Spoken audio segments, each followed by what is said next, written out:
As mentioned, a pro status is once you get to a certain level, once you're a sole trader that wants to take us to the next level, maybe do 1,000 plus listings, a little bit less than that, maybe 500 plus listings, you'll need to upgrade to a pro status, which essentially puts a little badge on your Vinted account.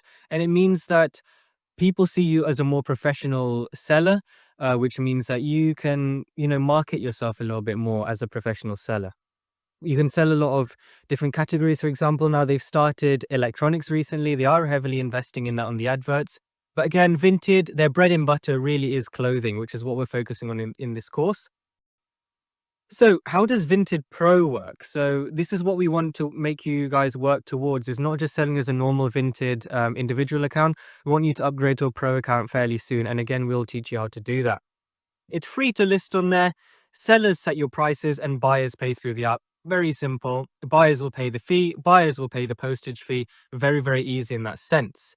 Vinted manages payment and shipping through Mango Pay, annoying payment providers, but don't worry, we'll teach you more about how to overcome these annoyances.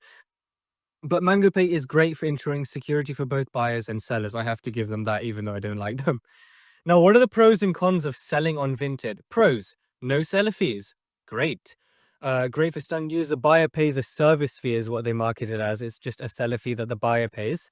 Yeah, that means that you as a seller won't incur any costs, which is awesome. If a buyer buys a t-shirt for a tenner, you will receive that 10 into your bank account. This is great.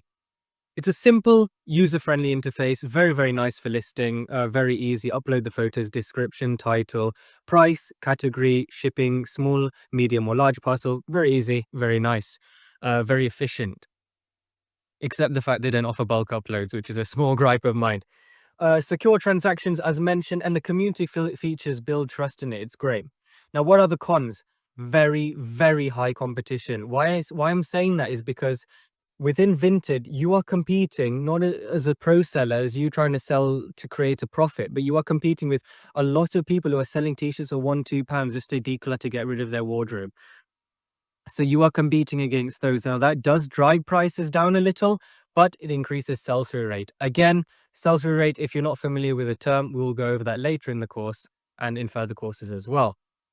There are limited categories beyond fashion, which is why we recommend eBay for if you want to sell apart from clothing. But again, it's great for clothing, but there are limited categories beyond fashion. And they have very, very strict policies, which often leads to item delisting.